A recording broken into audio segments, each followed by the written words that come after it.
ആവണി പോയി കുറച്ചു സമയത്തിന് ശേഷമാണ് ഡേവിഡ് പള്ളിയിലേക്ക് കയറി വന്നത്. പള്ളിയിലേക്ക് കയറി വന്ന ഡേവിഡ് അവിടെ അനുവിനെയും മദറമ്മയും സാറാമ്മച്ചിയും എല്ലാം കണ്ടു. പക്ഷെ അവിടെ എങ്ങും ആവണിയെ കണ്ടില്ല. അവൻ അവരുടെ അടുത്തേക്ക് പോയി അമ്മച്ചിയോട് ചോദിച്ചു, അമ്മച്ചി ആവണി എവിടെയെന്ന്. ആ, ആവണി മോള് ഇവിടെ ഉണ്ടായിരുന്നല്ലോ, എവിടെ പോയി? റോസി അമ്മച്ചി ചോദിച്ചു. ഡേവിഡിനും ആകെ ടെൻഷനായി. അവരെല്ലാം പള്ളിയിൽ തിരയാൻ തുടങ്ങി.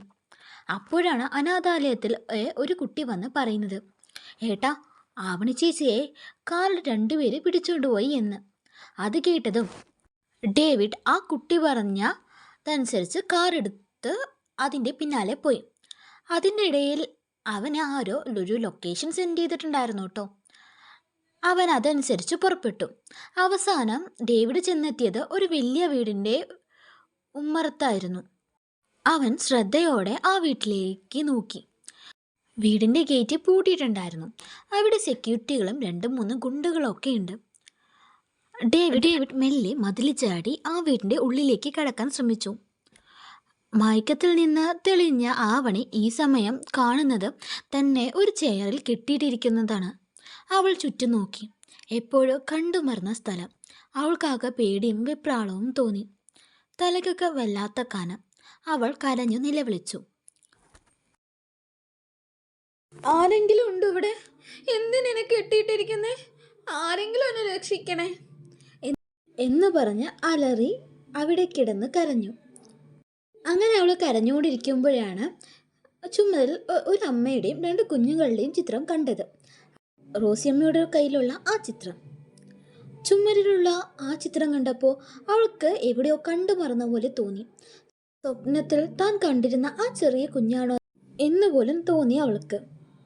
അങ്ങനെ അവൾ പകച്ചു നിന്ന് പോയപ്പോഴാണ് ആ സ്റ്റോർ റൂമിൻ്റെ വാതിൽ തുറന്ന് ഒരു 6 അടി പൊക്കവും ഇരുണ്ട ശരീരവും കട്ട താടിയുമുള്ള ഒരു ഗുണ്ടയുടെ ലുക്കുള്ള ഒരു ചെറുപ്പക്കാരൻ കയറി വന്നത്.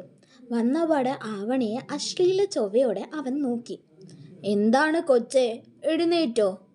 നീ എഴുന്നേൽക്കാൻ വേണ്ടി എത്ര നേരമായെന്നറിയോ ഞാൻ കാത്തിരിക്കുക? അവൻ അവളോട് ചോദിച്ചു. പേടിക്കണ്ട, നിന്നെ കൊല്ലാനോ ഉപദ്രവിക്കാനോ ഒന്നുമല്ല ഇവിടെ കൊണ്ടുവന്നത്. പകരം നിന്നെ സ്നേഹിക്കാനാ. എൻ്റെ മുഴുവൻ സ്നേഹവും നീ ഇന്നറിയും. അവൻ വല്ലാത്ത ചിരിയോടെ അവളോട് പറഞ്ഞു. നിങ്ങൾ എന്നെ എന്ത് ചെയ്യാൻ പോവാ?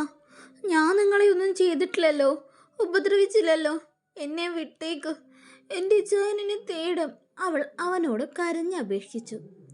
അച്ചടാ, അങ്ങനെ വിടാനാണോ നിന്നെ ഞാൻ ഇങ്ങോട്ട് കൊണ്ടുവന്നത്, ഇത്ര കഷ്ടപ്പെട്ടിട്ട്? അവൻ പറഞ്ഞു. അപ്പോഴേക്കും അവളെ ഇങ്ങോട്ട് കൊണ്ടുവന്ന ആ സ്ത്രീ വന്നു. അവർ ആവണിയുടെ മുഖത്ത് ക്ലോറോഫോം അടിച്ച് ബോധം കെടുത്തിയാണ് വണ്ടിയിലേക്ക് കയറ്റിയത്. അവളെ കണ്ടതും ആവണി പറഞ്ഞു, നിങ്ങൾ എന്നെ ചതിക്കുമായിരുന്നു. അതിന് മാത്രം ഞാൻ നിങ്ങളോട് എന്താ ചെയ്തത് എന്ന്. നിങ്ങൾ എന്തിനു വേണ്ടി എന്നെ ചതിച്ചേ? അവൾ ചോദിച്ചതും അവർ ചിരിച്ചുകൊണ്ട് ദർശൻ്റെ കയ്യിലുള്ള പൈസ വാങ്ങിയിട്ട് പുറത്തേക്ക് പോയി. അവൾ പോയതും ഉള്ളിലേക്ക് സുമതിയും ദിവാകരനും വന്നു. അവരെ കണ്ട് ആവണി അന്തം വിട്ട് നോക്കിക്കൊണ്ടിരുന്നു. ജീവിതത്തിൽ ആദ്യമായിട്ടാണ് അവൾ കാണുന്നത് തന്നെ. ഓഹോ, മഹാറാണി എഴുന്നേറ്റോ? സുമതി ദർശനോട് ചോദിച്ചു. അതേ ചേച്ചി, ഇപ്പം എണീറ്റേ ഉള്ളൂ. ഞാനേ പരിചയപ്പെടുകയായിരുന്നു ഈ സുന്ദരി മണിയെ. കൊള്ളാലേച്ചി. പിന്നെ കൊള്ളാതിരിക്കോ? അതുകൊണ്ടല്ലേ ആ സിബിൻ അനാഥയാണെങ്കിലും ഇവളെ കെട്ടിയത്? ദിവാകരൻ പറഞ്ഞു. അതെ, എത്ര മോഹിച്ചതാ ഞാൻ. പക്ഷെ നടന്നില്ലല്ലോ. അളിയൻ്റെ മോളോടെ ഇവളെ ഒന്ന് എൻ്റെ ബെഡ്റൂമിലേക്ക് എത്തിക്കാൻ പറഞ്ഞിട്ട് അവൾ സമയമാവട്ടെ എന്നൊക്കെ പറഞ്ഞ് ഒഴിഞ്ഞു മാറി. ദർശൻ അത് പറഞ്ഞതും ആവണി ദിവാകരനെ നോക്കി. അവൾക്കൊന്നും മനസ്സിലാവുണ്ടായിരുന്നില്ല. നിനക്കൊന്നും മനസ്സിലാവുന്നില്ലല്ലേ? സുമതി ആവണിയുടെ മുഖത്ത് കുത്തിപ്പിടിച്ചുകൊണ്ട് ചോദിച്ചു. അവൾ വേദന കൊണ്ട് നിലവിളിച്ചു. ചീച്ചി, വേദനിപ്പിക്കലേ? ദർശൻ പറഞ്ഞു.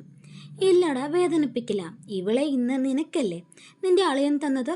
നിന്റെ ഇഷ്ടത്തിന് എന്ത് വേണേ ചെയ്തോ, അവൾ അനിയനോട് പറഞ്ഞു, യാതൊരു സങ്കോചവുമില്ലാതെ. ഇതൊക്കെ കണ്ടു നിന്ന ആവണിക്ക് പേടിയായി. അവൾ കരയാൻ തുടങ്ങി. കരയല്ലടി പെണ്ണെ, ഞങ്ങൾക്ക് നിന്നോടെ ഒരു ദേഷ്യവുമില്ല. പക്ഷെ നിന്റെ കെട്ടിയോനുണ്ടല്ലോ, അവനോടുണ്ട്. അവൻ കാരണ എനിക്ക് ഒരുപാട് കോടികളുടെ നഷ്ടം ഉണ്ടായത്. കോടികൾ മാത്രമല്ല, എൻ്റെ അഭിമാനവും അന്തസ്സും എല്ലാം അവൻ ഒരു പരിധി വരെ ഇല്ലാതാക്കി കളഞ്ഞു. അവനെ തകർക്കാൻ വേണ്ടിയിട്ടാ എൻ്റെ മകളെന്ന് പറയുന്നവളെ നിന്റെ കമ്പനിയിലേക്ക് അയച്ചത്. പക്ഷെ അവളെ കൊണ്ടും വലിയ കാര്യമൊന്നും ഉണ്ടായില്ല. അതുകൊണ്ടാണ് ഞാൻ നേരിട്ടിറങ്ങിയത്. ദിവാകരൻ അത് പറഞ്ഞതും അവൾ അന്തം വിട്ട് അയാളെ നോക്കി. അത്ര നേരം കരഞ്ഞിരുന്ന അവളുടെ കണ്ണുകൾ അയാൾക്ക് നേരെ ഉയർന്നു. നിങ്ങൾ അഞ്ജുവിൻ്റെ അച്ഛനാണോ? അയാളോട് ചോദിച്ചു ആവണി. അതെ, അഞ്ജന ദിവാകരൻ എൻ്റെ മകളാണ്. അയാൾ അത് പറഞ്ഞതും ആവണിയുടെ ഉള്ളിൽ സങ്കടം ഇരച്ചു കയറി. അവളുടെ മനസ്സിൽ തന്നെ ഉപദ്രവിക്കാൻ തൻ്റെ അഞ്ജുവും കൂട്ടുനിന്നു എന്നൊരു തോന്നൽ വന്നു. തൻ്റെ അഞ്ജുവും കൂടി അറിഞ്ഞുകൊണ്ടാണ് തന്നെ ഇങ്ങനെ ഇവിടെ കൊണ്ടുവന്നത്, തൻ്റെ ജീവിതം നശിപ്പിക്കാൻ ശ്രമിക്കുന്നത് എന്ന തിരിച്ചറിവ് അവളുടെ ഉള്ളിൽ ഒരുപാട് വേദനകൾ സൃഷ്ടിച്ചു. എടാ ദർശ, നീ സമയം കളയണ്ട, നീ നിന്റെ പരിപാടികളൊക്കെ തുടങ്ങിക്കോ, ഞങ്ങളെ ഒന്ന് പുറത്തേക്ക് പോയിട്ട് വരാം എന്ന് പറഞ്ഞ് സുമതിയും ദിവാകരനും പുറത്തേക്ക് പോയി. അവർ പുറത്തേക്ക് പോകുന്നത് ഡേവിഡ് കണ്ടിട്ടുണ്ടായിരുന്നു. അവർ പോയതും ഡേവിഡ് പിന്നാമ്പുറത്തുള്ള മതിലെ ചാടി ബാക്ക് ഗേറ്റ് വഴി ഉള്ളിലേക്ക് കടക്കാൻ ശ്രമിച്ചു. ഇനി നമുക്ക് നമ്മുടെ പരിപാടികൾ തുടങ്ങിയാലോ എൻ്റെ പെണ്ണെ എന്ന് പറഞ്ഞ് അവൻ ആവണിയുടെ അടുത്തേക്ക് നീങ്ങിയതും അവൾ അവൻ്റെ മുഖത്തേക്ക് ആഞ്ഞു തുപ്പിയപ്പോൾ അവന് ദേഷ്യം വന്നു. പക്ഷെ അവൻ അത് ചിരിച്ചുകൊണ്ട് തന്നെ തുടച്ചു. തുപ്പലും എൻ്റെ വിയർപ്പുമെല്ലാം നിന്റെ ശരീരത്തേക്ക് ആവാനുള്ളതല്ലേ, അതുകൊണ്ട് ഞാനിത് സഹിച്ചു എന്നവൻ വൃത്തികെട്ട ഭാഷയിൽ അവളോട് പറഞ്ഞു. അവളുടെ ശരീരം തളർന്നു പോകുന്ന പോലെ തോന്നി. എന്നൊന്നും ചെയ്യലേ, ഞാനൊരു പാവ, എൻ്റെ കല്യാണം കഴിഞ്ഞതാ എന്നൊക്കെ അവൾ പറഞ്ഞു. കരയാൻ തുടങ്ങി. അപ്പോഴാണ് ആ റൂം ഡോർ ആരോ തട്ടുന്നത് കേട്ടത്. ഇതാരാ ഈ നേരത്ത്? ഓ, ചിലപ്പോൾ അളിയനായിരിക്കും, എന്തെങ്കിലും പറയാൻ വന്നതായിരിക്കും എന്ന് പറഞ്ഞ് അവൻ ആ ഡോർ തുറന്ന് തൻ്റെ മുമ്പിൽ നിൽക്കുന്ന ആളെ കണ്ടതും അവനൊന്ന് ഞെട്ടി. ബാക്കി എന്താ സംഭവിക്കുക, എന്തായിരിക്കും നടക്കാൻ പോവാ, ആരായിരിക്കും വന്നത്? നിങ്ങൾക്ക് എന്തെങ്കിലും ഗസ് ഉണ്ടോ? ഗസ് ഉണ്ടെങ്കിൽ കമൻറ്റ് ചെയ്യാം കേട്ടോ. അടുത്ത പാട്ടിൽ നമുക്ക് കാണാം. ഇഷ്ടമായ ഒന്ന് സബ്സ്ക്രൈബ് ചെയ്യണേ. Thanks for watching guys.